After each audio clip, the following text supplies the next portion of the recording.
보통 우리가 이제 사랑하는 사람과 함께 있게 되면 늘 함께 하고 싶고 또 무엇이든지 같이 하고 싶어 합니다. 늘 함께 하고 싶지만 떨어져 있을 때는 지금 그 사람이 무엇을 하고 있는지, 밥은 먹었는지, 어떤 걸 하고 있는지 많이 궁금해합니다. 그런데 전부 알고 싶어도 항상 그렇듯이 우리가 전부 다 알 수는 없습니다. 자녀도 마찬가지죠. 자녀가 항상 내 눈앞에 보이면 참 좋겠지만 자녀를 우리 눈앞에 항상 둘 수가 없습니다. 집에서 있는 모습과 또 친구들과 있을 때의 모습, 그리고 밖에 있을 때의 모습을 부모는 전혀 알 수가 없습니다. 지켜볼 수 있으면 좋겠지만 그럴 수 없죠. 당연합니다. 그것이 바로 우리 인간의 연약함이고 바로 한계다라는 거죠. 그러나 연약한 우리와는 전혀 다르게 오늘 우리가 함께 읽은 이 시편 본문에서 시인은 하나님에 대해서 이렇게 고백합니다. 우리의 일거수일투족을 다 감찰하시며 우리에 대해서 모든 것을 아시는 분이다 라고 고백하고 있죠. 이러한 사실 앞에서 우리는 때때로 피조물로서 두려움을 갖기도 합니다. 하지만 오늘 우리가 함께 읽은 이 본문은 하나님이 우리의 모든 것을 알고 계신다는 그 사실이 얼마나 위로가 되는지 전해주고 있습니다. 하나님은 우리가 생각한 것보다 더 우리를 깊이 지켜보고 계시고 지켜주고 계신다라고 시인은 말하고 있습니다. 함께 오늘 말씀을 보면서 나를 살피시는 그 하나님을 묵상하고 또 늘 우리를 붙드시는 그 하나님과 동행하는 은혜가 있기를 주님의 이름으로 소망합니다. 우리 오늘 말씀 1절 같이 한번 읽어보도록 하겠습니다. 여호와여 주께서 나를 살펴보셨으므로 나를 아시나이다. 아멘. 이 시편의 저자인 다윗은 하나님이 자신을 깊이 살펴보시는 그런 분이시기 때문에 자기에 대해서는 모르시는 것 없이 전부 다 알고 계시는 분이다라고 고백하고 있습니다. 지금 1절 말씀에서 우리가 방금 봤듯이 나를 살펴보셨으므로라는 이 말씀은 감찰하다라는 뜻을 가지고 있는데 법적인 분쟁에서 증거를 가지고 저울질을 할 때 또는 이제 군사적인 작전 속에서 적진을 정찰할 때 그럴 때 사용이 되는 단어입니다. 즉 하나님은 마치 검사나 또는 이제 정찰을 하는 정찰병과 같이 시인의 생각, 동기, 행동 등 그에 대한 모든 것을 빠짐없이 하나도 모르는 것 없이 모르시는 것이 없는 그러한 분이시다라는 거죠. 다윗이 이러한 신앙 고백을 하고 있는 것은 오랜 기간 동안 다윗이 원수들에게 비방과 고발을 당하고 있기 때문입니다. 다윗은 원수들에게 전혀 비방을 받고 고발을 당할 만한 일을 한 적이 없는데 다윗은 지금 굉장히 억울하게 원수들을 통해서 괴롭힘을 당하고 있다라는 거죠. 그래서 다윗은 자신의 떳떳함을 드러내면서 하나님 앞에서 하나님께서 판단해 주시기를 지금 구하고 있습니다. 다윗이 늘 하나님과 동행하는 삶을 살았고 자신의 처지를 전부 다 하나님께서 알고 계신다고 믿고 있기 때문에 이런 고백을 다윗은 하나님 앞에서 할 수 있는 것이죠. 뿐만 아니라 자신의 모든 행동과 생각까지도 하나님이 아신다라고 이어서 2절에서 다윗은 고백합니다. 2절에서 보게 되면은 앉고 일어선다라는 표현이 나오는데요. 앉고 일어서는 것은 사람의 모든 일상을 함축하고 있는 표현입니다. 히브리 사람들에게 앉는 것은 쉬는 것이고 일어나는 것은 일하는 것을 가리킵니다. 그렇기 때문에 이 표현은 우리의 전반적인 삶, 즉 인생 전부를 가리킨다라고 그렇게 볼 수 있습니다. 쉬는 것과 일하는 것, 그 모든 것이 모든 인생사를 포함하고 있는 것이죠. 그리고 앉다와 일어나다라는 것은 하나의 동작이 아니고 지속적으로 계속되는 행동을 뜻합니다. 하나님께서 우리의 인생사 전부를 모두를 알고 계시기 때문에 주님께 우리는 주의를 집중해야 된다라는 거죠. 행동과 더불어 우리의 생각도 마찬가지입니다. 시인은 2절에서 고백하고 있는 것처럼 하나님은 멀리서도 생각을 밝히 알고 아시는 놀라우신 그런 하나님이십니다. 시인이 여기에서 말하고 있는 이 생각이라는 것은 시인의 의도와 목적과 욕망과 방향 모든 것을 포함하고 있습니다. 사람의 이 목적과 욕망, 방향 등 모든 생각을 주님이 전부 다 밝히 알고 계시기 때문에 하나님 앞에서의 우리의 생각도 역시 더 조심해야 된다라는 겁니다. 더 나아가 하나님은 눈에 띄는 행동뿐만이 아니라 은밀한 모든 움직임까지 알고 계신다라고 시인은 3절에서 내가 눕는 것이라고 표현을 하고 있습니다. 그리고 말하는 것까지도 세세하게 알지 못하신 것이 하나도 없습니다 라고 고백하죠. 말하는 것은 행동하는 것보다 훨씬 더 쉽습니다. 그래서 행동보다도 어쩌면 더 실수하기도 쉽죠. 하나님이 언어에 관한 것까지 모두 아신다라고 하는데, 이것에 대해서 다윗은 내 혀의 말을 아신다라고 표현하고 있습니다. 이것은 단지 우리들의 언어를 이해하신다라는 그런 뜻이 아니라 내 말의 배후에 있는 의도와 생각까지 다 아신다라는 말입니다. 그러니까 겉으로 봤을 때에는 선한 의도로 그 사람이 말하는 것 같지만, 그 사람이 정말 선한 의도를 가지고 나에게 말을 하는 것인지 아니면 다른 생각을 품고 있는 것은 아닌지 우리 사람은 모르지만 하나님은 전부 아신다라는 뜻입니다. 모든 것을 아시는 그 하나님께서는 억울함을 당하고 슬퍼하고 또 고통 중에 있는 그 시인을 안수하신다고 말하고 있습니다. 여기에서 앞뒤를 둘러싸고 안수하신다라는 것은 시인을 축복하신다라는 그 뜻으로 그분의 자녀에게 확신을 주시는 하나님의 부드러운 행동으로 우리는 볼 수 있습니다. 그러니까 지금 원수들에게 둘러싸여서 억울하고 너무나도 마음이 아프고 슬픈 그 다윗에게 하나님의 안수하시는 그 손길은 다윗에게 있어서는 평강을 주는 그러한 귀한 하나님의 위로의 손길인 것이죠. 다윗은 하나님의 이 전지하심의 능력이 너무 놀라워서 사람의 머리로는 전혀 내가 이해가 되지 않는다라고 6절에서 말하고 있습니다. 우리 6절 말씀 같이 한번 읽어보도록 하겠습니다. 이 지식이 내게 너무 기이하니 높아서 내가 능히 미치지 못하나이다. 아멘. 여기에서 말하고 있는 이 지식이라는 것은 바로 다윗의 깨달음을 의미합니다. 다윗은 주님이 그를 너무 가까이에서 잘 알고 있다라는 그 사실을 하나님을 묵상하다 보니 깨닫게 되었고, 그 사실이 다윗에게는 너무나도 기이한 일이었던 것입니다. 기이하다고 해서 이 의미가 이상하다라는 그런 의미의 기이하다가 아닙니다. 무슨 말이냐면 엄청나게 이해하기 어렵다라는 의미에서의 기이하다라는 말입니다. 그래서 자기 머리로는 하나님께서 자신에 대해서 모든 것을 알고 계시고 또 하나님 나를 위해서 나에게 안수를 하신다라는 그 사실 자체가 도저히 이해가 되지 않는다라는 거죠. 이 사실을 이해한다라는 것이 자신의 능력 밖에 있기 때문에 다윗은 너무나 높아서 내가 능히 미치지 못합니다라고 고백하고 있는 겁니다. 다윗은 자신의 지금 한계를 느끼고 있는 것이죠. 어린아이가 자신에게 무엇이 필요한지 알고 있는 그 부모님을 전부 다 이해할 수 없듯이 우리도 역시 마찬가지입니다. 하나님을 우리가 말씀을 통해서 알 수 있고 또 우리와 함께 하신 그 주님을 우리 안에 내주하시는 그 성령님을 통해서 느낄 수 있지만 전부 다 파악할 수 없는 너무나도 크시고 광대하신 하나님이십니다. 하나님께서 나와 함께 하시면서 그 크신 하나님이 나와 함께 하시면서 모든 것을 아신다는 그 사실이 여러분 이해가 되십니까?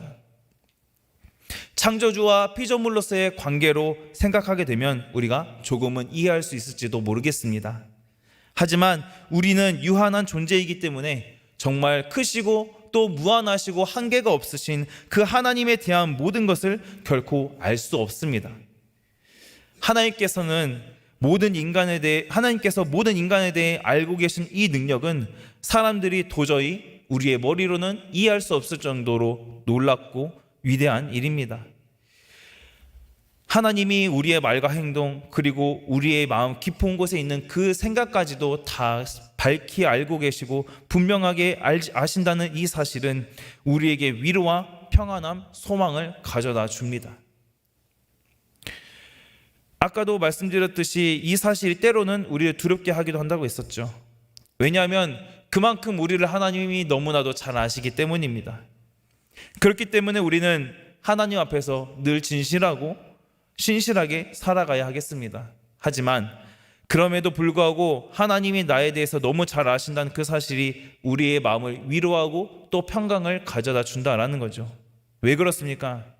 우리의 마음을 헤아리시고 또 우리의 모든 것을 전부 다 알고 계시는 그 하나님이 우리를 꾸짖기만 하는, 우리에게 벌을 주시는 그러한 하나님이 아니라 우리를 조건 없이 사랑하시는 아버지이시고 또 그러한 우리를 늘 살피시고 함께 하시는 그러한 전능하신 하나님이시기 때문입니다. 하나님이 우리를 살피시고 감찰하시는 이유는 부모가 어린 자녀를 돌보듯이 애틋한 사랑의 마음이 우러나오기 때문에 하나님은 우리를 늘 살피신다라는 거죠. 부모는 아이의 일어서는 것과 먹고 자는 것에 관심을 가지고 늘 바라봅니다. 당연히 그럴 수밖에 없죠. 자녀가 혹시라도 그러한 삶 속에서 어려움에 처하게 되면 어려운 상황 속에서 도움의 손길을 주고 해결해 주기 위해서 부모는 당연히 자녀의 모든 것에 관심을 둘 수밖에 없습니다. 물론 한계가 있는 우리 인간은 자녀의 모든 필요를 다 해결해 줄 수는 없습니다. 어느 정도 충족할 수는 있겠지만 전부 해결할 수 없는 것이 우리의 연약한 인간이죠.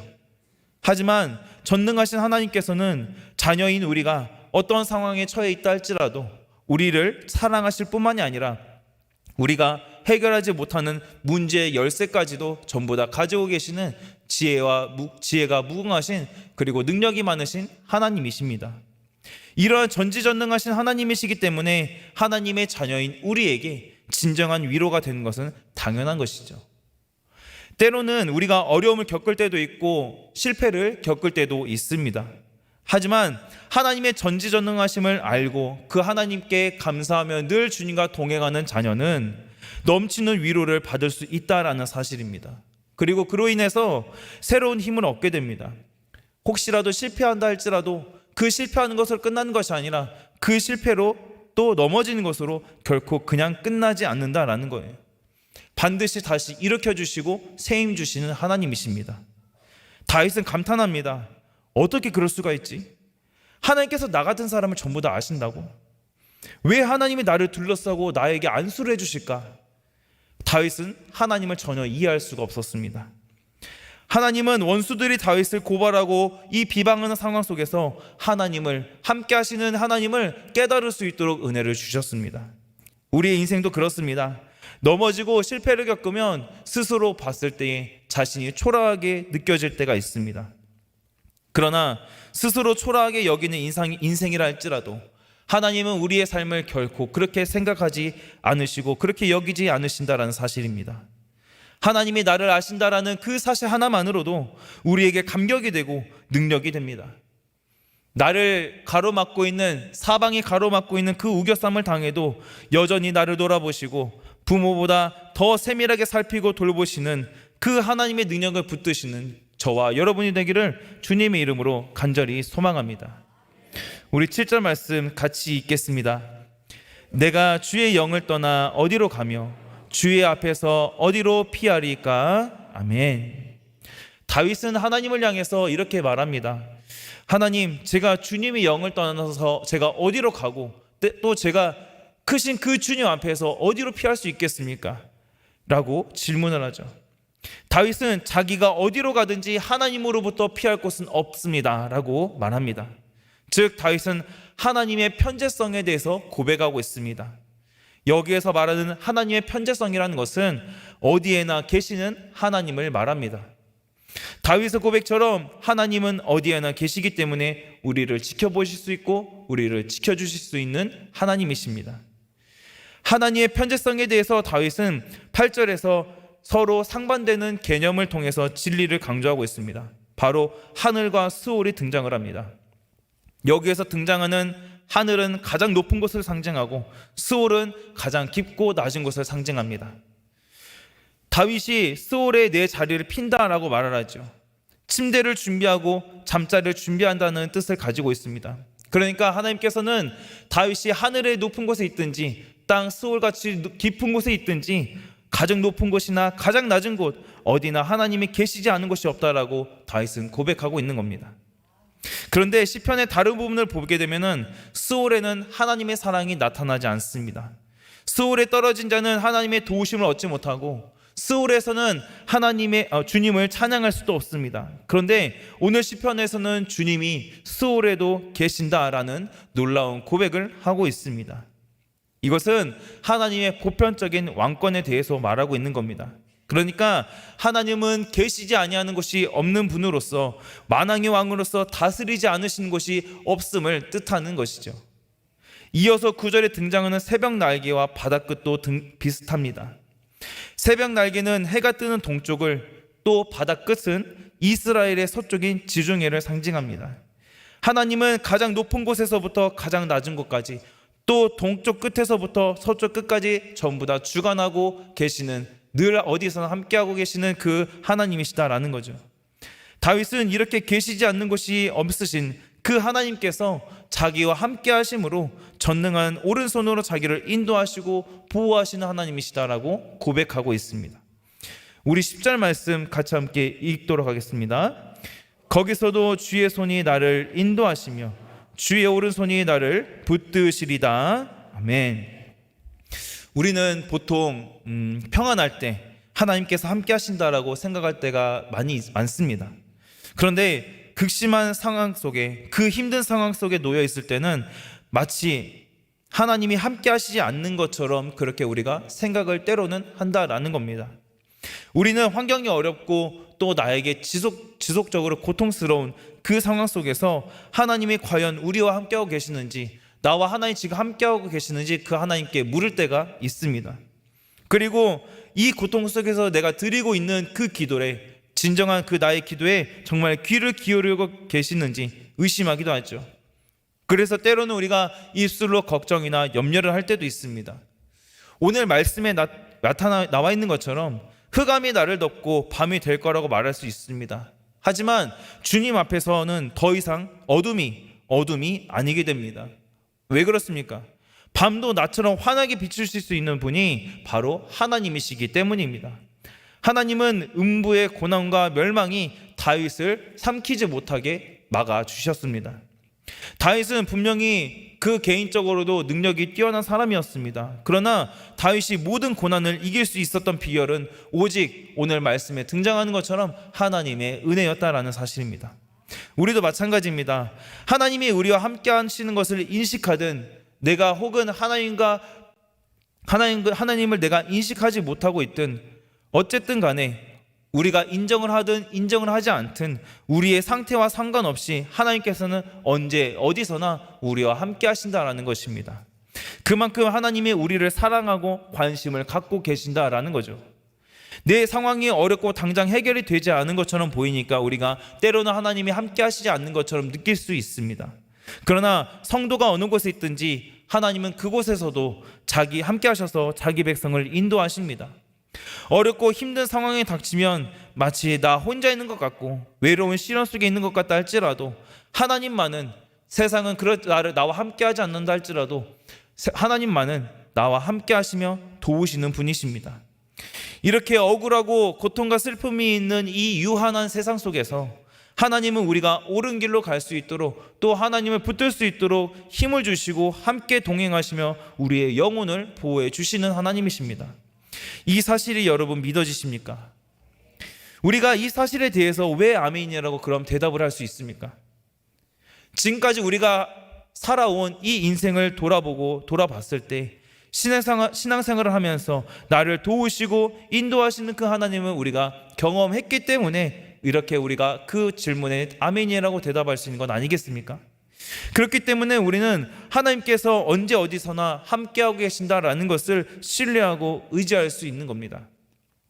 큰 시련을 겪거나 어떤 일들을 통해서 하나님의 보호하심과 인도하심을 경험한 그 성도는 그 일을 통해서 훨씬 더 성숙한 신앙인이 됩니다. 우리에게 가장 큰 위로는 하나님이 우리의 모든 사정을 다 알고 계신다라는 사실입니다. 우리가 당하는 억울한 사정들, 마음의 상처들, 그리고 현재 겪는 모든 문제를 주님은 아십니다. 그래서 하나님만이 진정한 위로자이시며 환난 중에 만나는 큰 도움이 되신다라는 거죠. 우리를 사랑하시는 그 하나님은 문제를 해결하실 수 있는 권능을 가지고 계신 것뿐만이 아니라 이러한 전지전능하심이 전능하신 그 하나님이 우리의 아버지가 되어주시고 우리가 그분의 자녀가 된다라는 이 사실이 우리에게 진정한 마음속 깊은 위로가 된다라는 겁니다. 이러한 하나님의 위로와 함께하심이 우리에게 어떻게 나타났습니까? 바로 예수 그리스도를 통해서 우리에게 나타나 주셨습니다. 예수님이 이 땅에 오셨을 때에 천사가 마리아에게 나타나서 이렇게 말하죠. 그의 이름은 임마누엘이라 하리라. 우리 마태복음 1장 23절 말씀 같이 함께 읽도록 하겠습니다. 보라, 처녀가 잉태하여 아들을 낳을 것이요 그의 이름은 임마누엘이라 하리라 하셨으니 이를 번역한즉 하나님이 우리와 함께 계시다 함이라. 아멘. 하나님께서 아들이신 예수 그리스도를 이 땅에 우리에게 보내주셨습니다. 그래서 말씀하고 있는 것처럼 임마누엘이신 그 하나님의 아들이 바로 사람의 몸으로 이 땅에 오셨고 이 땅에서 우리와 같이 똑같이 공생의 기간 동안 삶을 사셨습니다. 그리고 십자가에서 죽으심으로 우리를 위해서 죽으심으로 죄에서 영원토록 해방시켜 주신 그 임마누엘의 예수님이십니다. 그 임마누엘의 하나님이 십자가의 사랑으로 지금도 오늘날 우리와 함께 하신다라는 것이죠. 그리고 어떻게 하셨습니까? 부활하신 후에 하늘로 승천하시면서 또 이렇게 말씀하셨죠. 우리 마태복음 28장 20절 말씀 같이 함께 읽겠습니다. 내가 너희에게 분부한 모든 것을 가르쳐 지키게 하라. 볼지어다 내가 세상 끝날까지 너희와 항상 함께 있으리라 하시니라. 아멘. 분명히 주님이 말씀하시죠. 세상 끝날까지 우리와 함께 하시겠다라고 확실하게 말씀하고 계십니다. 함께 하시되 항상 함께 하시겠다라고 분명하게 우리에게 말씀하고 계십니다. 항상이라는 말이 무슨 말입니까? 언제나 변함없이 늘 그 자리에서 우리와 주님이 함께 하신다라는 사실입니다. 어떠한 일이 있어도 우리에게 위로를 주시고 또 늘 함께 하시는 그 하나님이 바로 저와 여러분의 우리의 하나님이신 줄로 믿습니다. 그 위로의 하나님, 예수님을 보내주신 그 하나님의 은혜에 감사할 수 있는 저와 여러분이 되기를 바랍니다. 우리를 어디서든지 보호하고 인도하시는 그 하나님께서 오늘도 우리와 함께하고 계십니다. 하나님의 길로 우리를 선하게 인도하시는 그 위로의 주님이 우리를 늘 선하게 인도하신 것을 기억하며 선하신 뜻을 바라보고 신뢰하는 우리가 되기를 바랍니다. 우리에게 있어서 무엇보다도 가장 큰 위로는 하나님이 우리의 모든 사정을 알고 계신다라는 것입니다. 우리가 당하는 억울한 사정들, 또 마음의 상처들, 그리고 모든 문제들을 다 알고 계십니다. 그렇기 때문에 이 믿음을 우리가 그 하나님을 신뢰하면서 이 믿음을 가지고 하나님께 나아가 나를 살피시는 주님께 모든 것을 맡겨드릴 수 있기를 주님의 이름으로 간절히 소망합니다. 주님 앞에 맡겨드리며 기도로 아뢰고 주님이 주시는 참된 평안과 안수하심을 누릴 수 있는 그러한 저와 여러분이 되기를 주님의 이름으로 간절히 소망합니다. 말씀 맺겠습니다. 하나님은 우리의 모든 것을 아십니다. 우리가 넘어질 때에 회복하기를 바라시고 또 약해지지 않도록 우리를 붙들어 주시는 하나님이십니다. 나의 모든 것을 아시는 그 하나님을 우리가 신뢰함으로 모든 상황 속에서 주님을 언제나 바라볼 수 있기를 바랍니다. 혹시 고통 중에 있을 때라도 함께 하시는 그 주님을 바라고 하나님의 위로하심을 바라며 모든 것을 맡겨둠으로써 하나님이 우리 마음에 주시는 그 평강이 충만하게 차고 넘치기를 바랍니다. 특별히 이러한 은혜가 새학기를 시작하는 우리 자녀들과 또 우리의 초청교회 모든 성도님들의 가정 위에 있기를 바랍니다. 그래서 이 사실을 믿음으로 큰 시련과 우리가 어떠한 위기를 만난다 할지라도 낙심하지 않고 믿음이 약해지지 않는 그러한 저와 여러분이 되기를 주님의 이름으로 간절히 소망합니다.